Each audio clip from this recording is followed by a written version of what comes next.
Well, who else?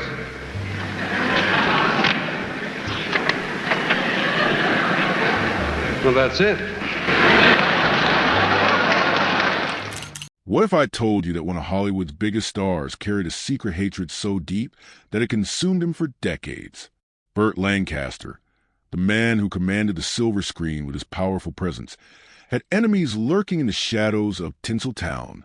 But there was one person he despised above all others, and the reason might shock you to your core. Today, we're diving into the dark side of Hollywood's golden age, where friendships turned into bitter rivalries and professional jealousy destroyed lives. This isn't just another celebrity gossip story. This is about a man whose pride and principles led him into battles that would haunt him until his dying day. So buckle up, because what you're about to discover will change how you see one of cinema's greatest legends forever. BURT Lancaster wasn't just any actor. He was a force of nature who dominated Hollywood from the 1940s to the 1980s. With his athletic build, piercing eyes, and commanding voice, he could make audiences believe he was a circus performer, a military officer, or a ruthless businessman. But behind that confident exterior lived a man with very strong opinions about how things should be done. Lancaster believed in hard work, discipline, and respect. He took his craft seriously and expected everyone around him to do the same. These weren't just preferences for BURT. They were sacred rules that guided every aspect of his life. And when someone broke those rules or challenged his beliefs, Lancaster's reaction could be explosive. Throughout his long career, BURT found himself locked in bitter feuds with some of Hollywood's biggest names. These weren't simple disagreements that could be settled over coffee. They were deep, personal conflicts that split the entertainment industry and created enemies that lasted for decades. But among all his rivalries, there was one that stood out above the rest. One relationship that turned so toxic, so filled with hatred, that it became the stuff of Hollywood legend. The question is, who was this person that BURT Lancaster truly hated more than anyone else?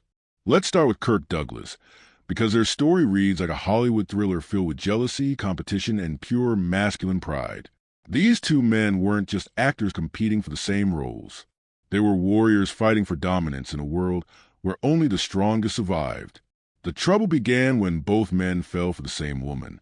Deborah Kerr was one of Hollywood's most beautiful and talented actresses, and both BURT and Kirk wanted her attention.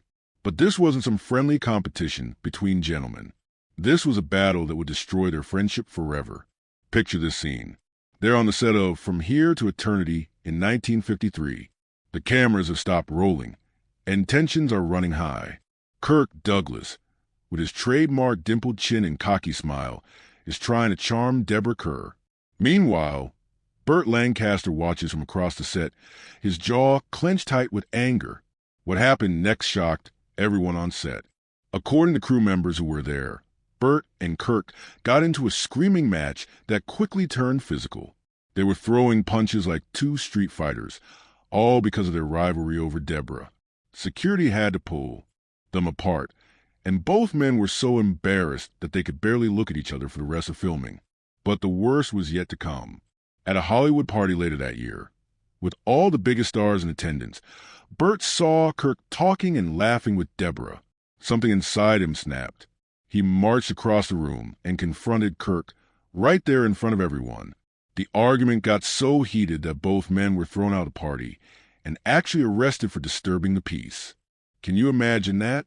Two of Hollywood's biggest stars sitting in a jail cell because they couldn't control their jealousy over a woman. Deborah Kerr herself had to bail them out, which must have been one of the most humiliating moments of their entire careers. From that point on, whenever BURT and Kirk were in the same room, you could feel the tension in the air. They would stare at each other with pure hatred, like two animals ready to attack. At award shows, movie premieres, and industry events, everyone knew to keep them on opposite sides of the room. One particularly painful moment happened at the Academy Awards in 1960. When Kirk Douglas won an award and walked up to accept it, the camera caught BURT Lancaster's reaction in the audience. His face was twisted with such obvious disgust and anger that viewers at home could see exactly how he felt. It wasn't professional rivalry anymore. It was personal hatred that neither man could hide. But Kirk Douglas wasn't the only star who earned BURT Lancaster's lasting hatred. There was another man whose political views and lifestyle choices made Burt's blood boil with rage. That man was John Wayne, and their conflict would tear Hollywood apart along political lines. In the 1960s, America was changing rapidly. The civil rights movement was gaining momentum. Young people were protesting the Vietnam War, and traditional values were being questioned everywhere. Hollywood found itself right in the middle of this cultural earthquake, with stars taking sides on the biggest issues of the day. John Wayne represented everything conservative and traditional about America. He was the cowboy hero who believed in God, country, and the military. His movies celebrated American values and the idea that good guys always win in the end. Wayne saw himself as a defender of the American way of life. BURT Lancaster, on the other hand, was becoming more liberal as he got older. He supported civil rights for African Americans, opposed the Vietnam War, and believed that Hollywood had a responsibility to promote social change. These weren't just political differences. They were completely opposite views about what America should become. The explosion came in 1967 when Life magazine published a controversial interview with John Wayne. In it, Wayne didn't just express his conservative views. He went after liberal actors by name, including BURT Lancaster. Wayne called them rebels trying to tear down the values his country was built on, and accused them of being dangerous influences on American society. Those words hit BURT Lancaster like a punch to the gut. Here was John Wayne, one of the most famous actors in the world, basically calling him un-American in a national magazine. BURT wasn't going to take that lying down. His response came just a few months later in an interview with The Hollywood Reporter. Lancaster fired back with both barrels, saying that Hollywood should be leading society forward, not defending outdated ideas. He accused Wayne of being stuck in the past and unwilling to face the reality of a changing world. What made this feud even more bitter was that both men truly believed they were fighting for the soul of America. Wayne thought Lancaster and his liberal friends were destroying the country.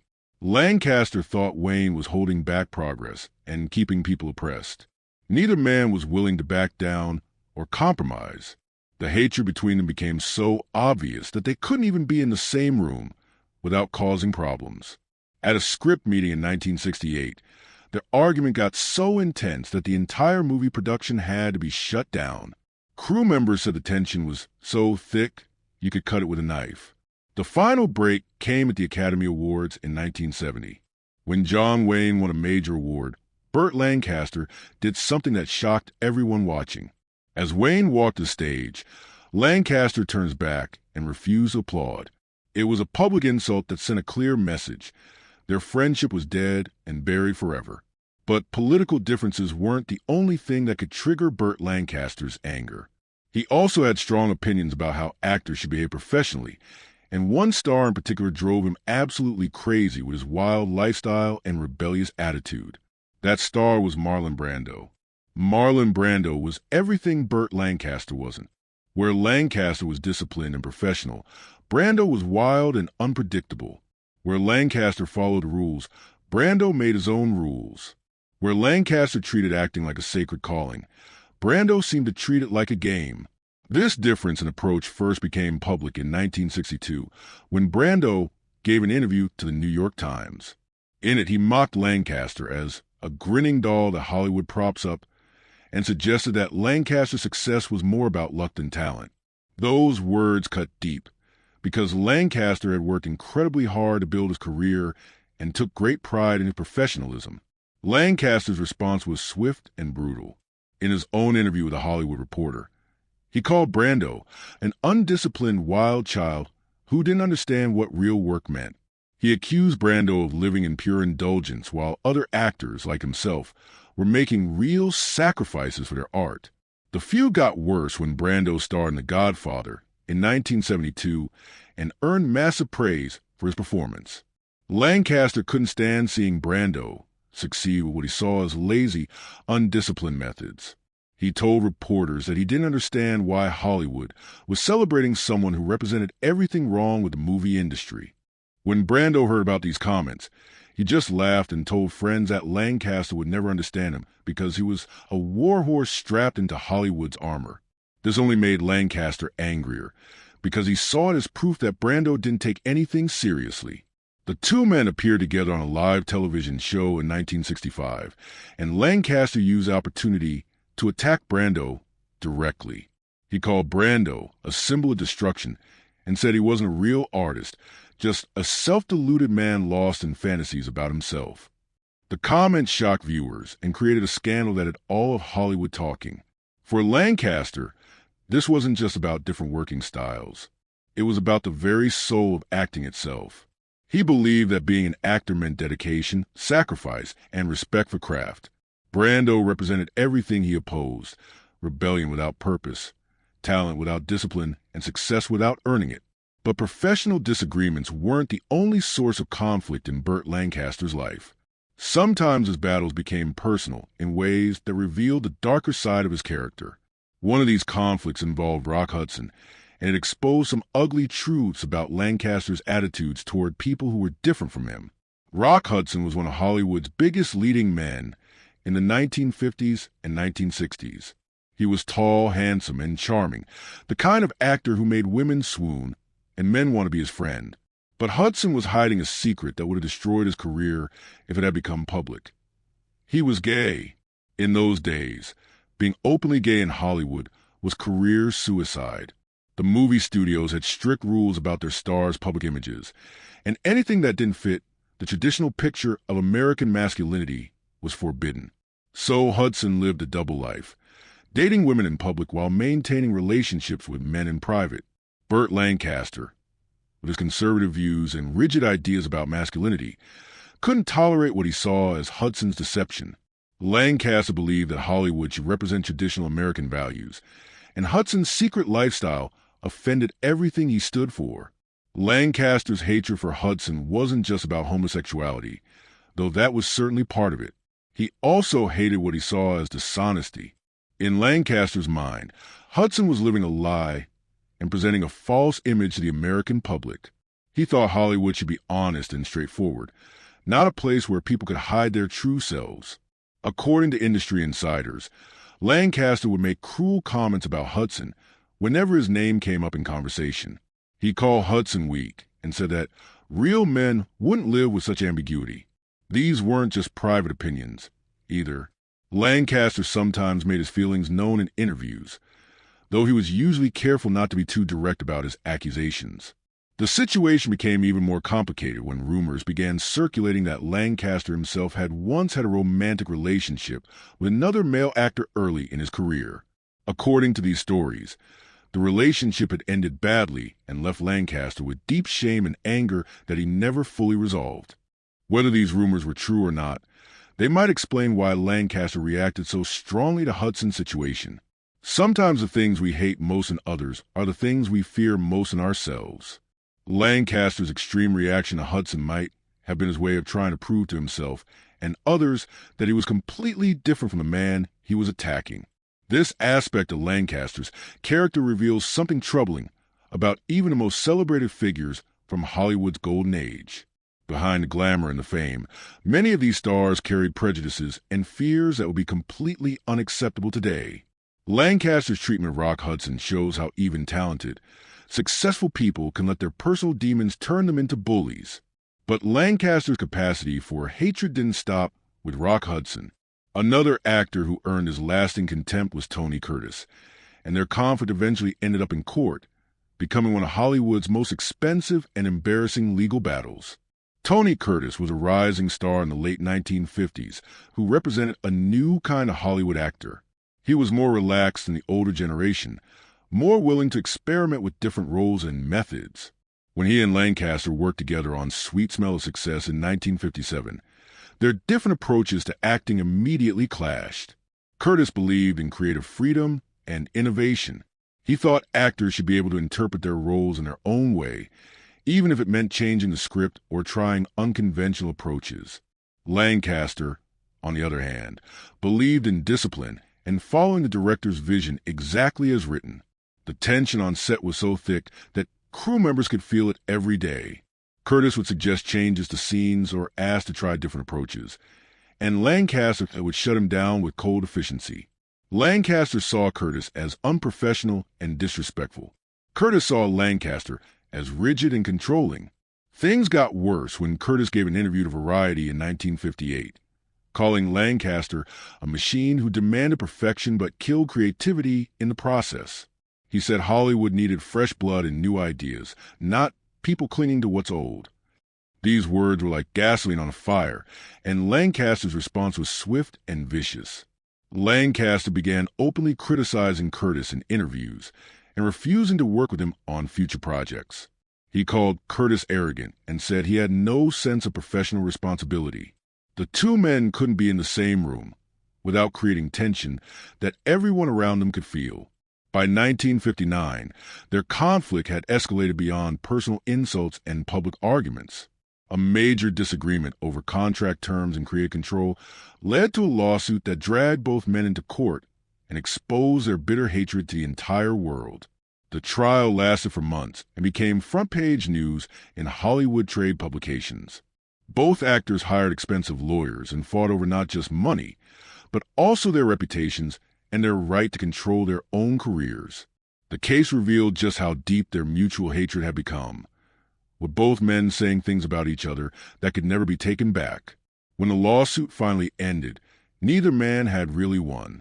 They both paid huge legal fees, suffered damage to their reputations, and created a permanent rift that would never heal. Lancaster continued to call Curtis arrogant and unprofessional for years afterward, while Curtis dismissed Lancaster as Ben who couldn't accept change. The Lancaster-Curtis feud became a symbol of the generation gap that was tearing Hollywood apart in the late 1950s and early 1960s. The older stars like Lancaster represented discipline, tradition, and respect for authority.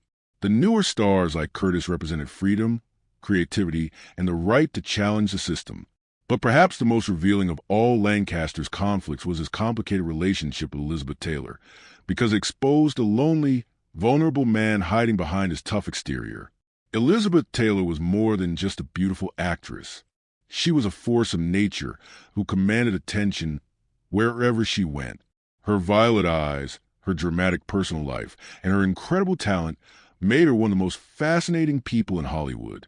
And like many men of his generation, BURT Lancaster found himself attracted to her in ways that went far beyond professional admiration. The problem was that Elizabeth Taylor's heart belonged to Richard Burton, the Welsh actor who became her husband, her co-star, and her partner in one of Hollywood's most famous love affairs. Their romance was passionate, dramatic, and very public, making them the most talked-about couple in the entertainment world. For Lancaster, watching Taylor and Burton together was torture. He had developed deep feeling for Elizabeth, but she only had eyes for Richard. This unrequited love left Lancaster feeling rejected and humiliated, especially since it was happening in front of the entire Hollywood community. The situation became even more painful when Taylor and Burton started getting offered the best roles and the biggest paychecks. They became Hollywood's golden couple, the stars that everyone wanted to work with. Meanwhile, Lancaster felt like he was being pushed to the sidelines, forgotten in favor of younger, more exciting stars. Lancaster's reaction to this rejection revealed a side of his personality that he usually kept hidden. The confident, powerful man that audiences saw on screen was actually deeply insecure about his place in Hollywood's changing landscape. He worried that his time was passing and that younger stars were taking over the industry he had once dominated. This fear made Lancaster bitter and resentful toward anyone who seemed to be succeeding where he was struggling. He couldn't stand watching Taylor and Burton's success, partly because of his personal feeling for Elizabeth, but also because their rise represented his own decline. The pain of unrequited love combined with professional jealousy created a toxic mixture of emotions that Lancaster struggled to control. He began making snide comments about Taylor and Burton in interviews, suggesting that their relationship was more about publicity than genuine love. These attacks revealed just how deeply he had been hurt by Elizabeth's rejection. But among all these conflicts and rivalries, there was one relationship that stood out as the most bitter, the most personal, and the most destructive of Lancaster's entire career. The person he truly hated more than anyone else wasn't Kirk Douglas, John Wayne, Marlon Brando, or any of the other famous names we've discussed. The person BURT Lancaster hated most was actually someone much closer to home, someone whose betrayal cut deeper than any professional rivalry or political disagreement could ever hurt. That person was his own brother, Jim Lancaster. Jim Lancaster had been Burt's business partner, his trusted advisor, and his closest family member throughout the early years of his career. They had started a production company together and worked side by side to build Burt's success in Hollywood. For years, their relationship seemed perfect, the kind of brotherly bond that many people envied. But success changes people, and money has a way of destroying even the strongest relationships. As Burt's career took off and the money started rolling in, Jim began to feel like he wasn't getting his fair share of credit or the profits. He had been working just as hard as his famous brother, but Burt was the one getting all the attention and most of the rewards. The betrayal came in 1963, when Jim secretly made a deal with a rival studio to produce movies without Burt's involvement. Even worse, he used information about Burt's upcoming projects to help the rival studio compete directly against his own brother. It was the ultimate act of family betrayal, and when Burt found out about it, his reaction was explosive. The confrontation between the Lancaster brothers was legendary in Hollywood circles, though both men tried to keep the details private. According to people who witnessed it, Burt's rage was unlike anything anyone had ever seen from him. He felt betrayed not just as a business partner, but as a brother who had trusted Jim with his most precious secrets. The lawsuit that followed was vicious and personal in ways that shocked even Hollywood insiders who were used to ugly legal battles. Burt accused Jim of stealing from him, lying to him, and destroying years of hard work. Jim fought back by claiming that Burt had been greedy and controlling, never giving his brother the recognition he deserved. What made this conflict so much worse than Lancaster's other feuds was that it destroyed his ability to trust anyone completely. His own brother, the person who should have been his closest ally, had stabbed him in the back for money. If Jim could betray him, then anyone could. From that point on, Lancaster became much more suspicious and controlling in his business relationships. He had trusted Jim completely, and that trust had been shattered in the most painful way possible. The lesson he learned was that even family members would sell you out if the price was right. The hatred between the Lancaster brothers never healed. They spent their remaining years avoiding each other and speaking only through lawyers when business required it. Jim died in 1987 without ever reconciling with Burt, and those who knew Lancaster well said he carried that pain with him until his own death in 1994. This family betrayal explains so much about Lancaster's other conflicts throughout his career. His inability to compromise with Kirk Douglas, his political battles with John Wayne, his contempt for Marlon Brando's lifestyle, his cruel treatment of Rock Hudson, his legal war with Tony Curtis, and his jealousy over Elizabeth Taylor all stem from the same source, a deep fear of being betrayed by people he cared about. Once Jim had shown him that even brothers could be enemies, Lancaster found it almost impossible to form close relationships with anyone in Hollywood. He kept people at arm's length, expecting them to disappoint or betray him eventually. This defensive attitude made him seem cold and arrogant to many of his colleagues, which only created more conflicts and more enemies. The tragic irony of Burt Lancaster's life is that his greatest fear became a self-fulfilling prophecy. By expecting betrayal from everyone around him, he created an atmosphere of suspicion and hostility that drove away the very people who might have been genuine friends and allies. Lancaster's story serves as a warning about the dangers of letting personal pain turn into lasting hatred. His brother's betrayal was genuinely devastating, but Lancaster's reaction to it poisoned his relationships for the rest of his career. Instead of learning to trust again, he chose to see enemies everywhere he looked. In the end, Burt Lancaster died as one of Hollywood's most respected actors, but also one of its loneliest stars. He had won Academy Awards, earned millions of dollars, and created performances that will be remembered forever. But he had also spent decades fighting battles that didn't need to be fought and hating people who might have been friends if he had been willing to forgive and trust again. The question we're left with is whether Lancaster was truly a victim of Hollywood's cutthroat culture or whether he was his own worst enemy. Did the entertainment industry's competitive nature force him into these conflicts, or did his own personality and choices create the wars that consumed so much of his energy? Looking back at his life, it seems like the answer is both. Hollywood in the golden age was indeed a brutal place where careers could be destroyed overnight and where personal relationships were often sacrificed for professional success. The pressure to stay on top, to keep getting the best roles, and to maintain a perfect public image was enormous. But Lancaster's reaction to these pressures was extreme even by Hollywood standards. Many other stars faced similar challenges without developing the kind of lasting hatred that characterized so many of Lancaster's relationships.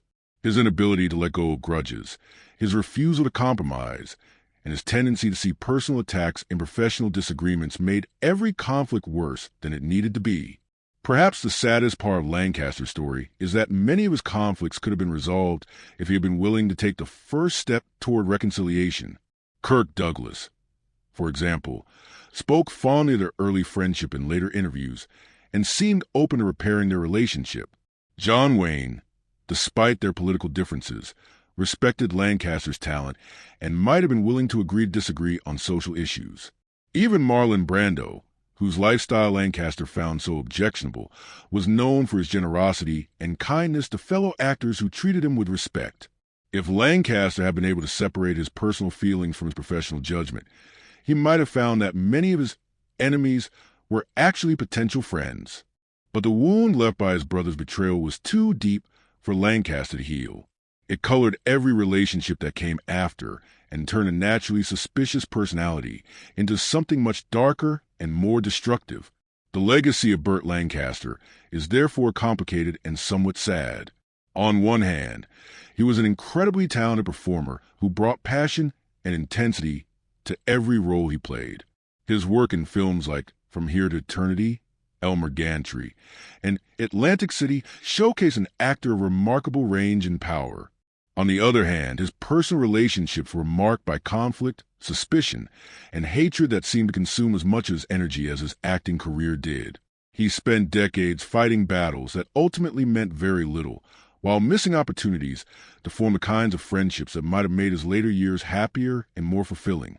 The story of who BURT Lancaster hated most reveals something important about the price of fame and success in Hollywood. The entertainment industry's competitive culture can bring out the worst in people, turning potential friends into enemies and creating wounds that never heal. But it also shows that we all have choices about how we respond to betrayal and disappointment. Lancaster chose hatred and suspicion over forgiveness and trust. That choice protected him from some potential hurt, but also robbed him the joy that comes from genuine human connection. As we look back on his life and career, we can appreciate Lancaster's incredible talent while also learning from his mistakes. His story reminds us that holding on to hatred ultimately hurts us more than it hurts the people we hate, and that the price of never trusting anyone is a lifetime of loneliness. What do you think about BURT Lancaster's story? Was he justified in his hatred toward his brother and his suspicion of everyone else in Hollywood? Or do you think he could have handled these conflicts differently and lived a happier life as a result? The truth is probably that Lancaster was both a victim and a villain in his own story. He was hurt deeply by people he trusted, but he also let that pain turn him into someone who hurt others in return. His legacy is a reminder that even the most successful among us can be destroyed by our own inability to forgive and move forward. If you found this story as fascinating as I did, please hit that like button to let me know. The golden age of Hollywood was full of incredible stories like this one, and I love sharing them with viewers who appreciate the complex personalities behind the glamorous images we see on screen. Don't forget to subscribe to the channel and ring that notification bell so you never miss a new video. I post new content every week about the hidden stories, secret conflicts, and forgotten scandals of Hollywood's most legendary stars. Share this video with anyone who loves classic movies or Hollywood history. These stories deserve to be remembered, both for their entertainment value and for the lessons they teach us about human nature, fame, and the choices we all make in our relationships with others. Thanks for watching, and I'll see you in the next video where we'll explore another shocking story from Hollywood's golden age. Until then, remember that even the biggest stars are just human beings with the same struggles, fears, and flaws that we all face. The only difference is that their mistakes and triumphs play out on the biggest stage in the world.